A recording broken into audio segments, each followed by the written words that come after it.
Hey, it's April Fool's Day! Okay, to be honest, I never really got the appeal of this holiday. Probably because I'm not very good at practical jokes. Or most jokes, for that matter. Well, anyway, I thought we'd take this opportunity to look at the different ways the media makes us laugh.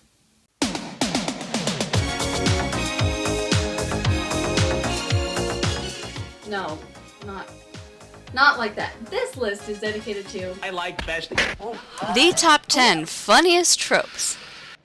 Number 10. Lampshading.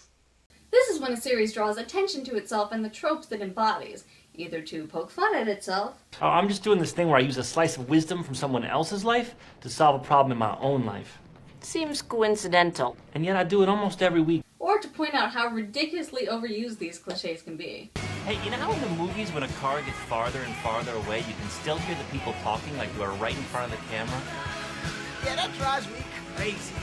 Can overlap with the genre-savvy character who can see these tropes coming from a mile away.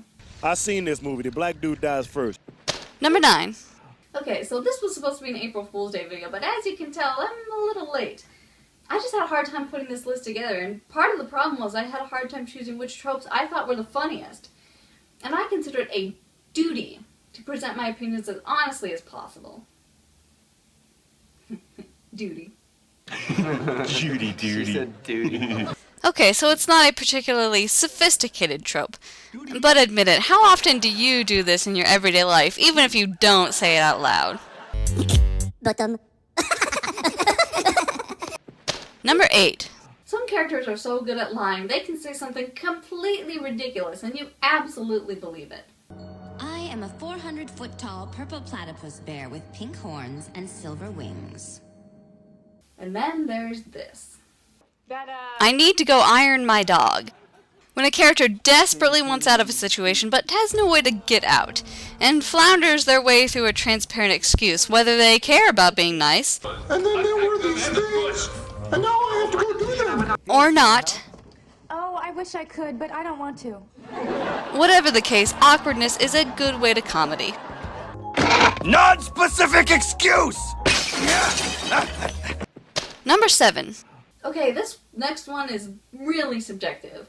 For people who don't like puns, this is probably the worst thing ever. But for those of us who do, there is The hurricane of puns. What did the triangle say to the circle? You're so pointless. What did the cannibal get when he showed up to the party late? A cold shoulder. What else is there to say? If you love really corny jokes that make you groan just as much as they make you laugh, this is for you. One more. Why did the hero flush the toilet? Why? Because it was his duty! Duty. Number 6. The funny background event. For those who care to pay enough attention, or, have so little social life that they've seen their favorite shows a million times and the foreground action is no longer funny. For those of us like that, there is the funny background event, which is meant to provide some extra levity for whatever might be the more important point of the scene, and provide some extra comedy for the ones who really look for it. Is Scott here? You know what? He just left. Number 5. The brick joke.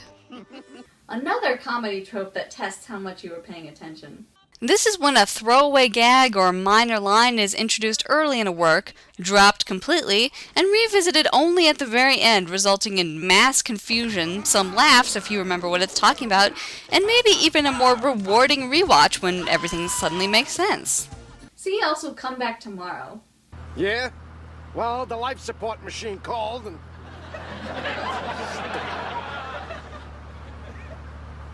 Wait.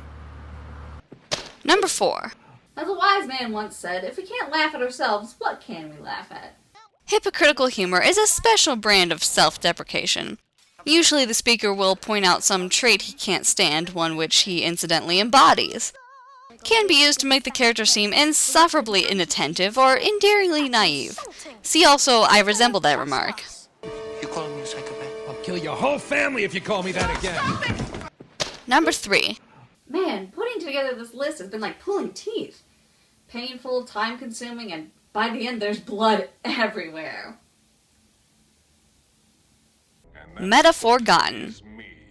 This trope may have started somewhere that made sense, but by the end, the train of thought has become so completely derailed that you can only marvel at the journey it took the character to get to this point.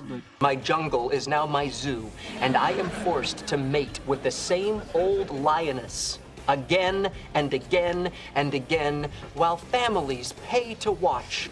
Yeah, this metaphor is really falling apart. Number 2. The bait-and-switch comment.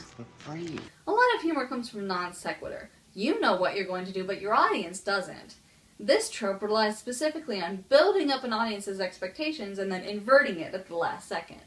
When you focus on kung fu, when you concentrate, you stink. It's the surprise that creates the humor. People love surprises. That idea may just be crazy enough to get us all killed! Number 1. Well-crafted punchlines are fantastic, but nothing beats the immediacy of a comical image.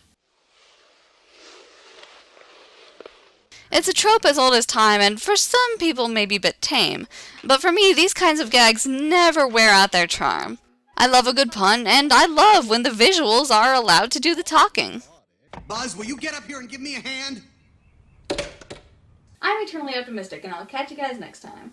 I love to laugh, loud and long and clear. I love to laugh. It's getting worse every year.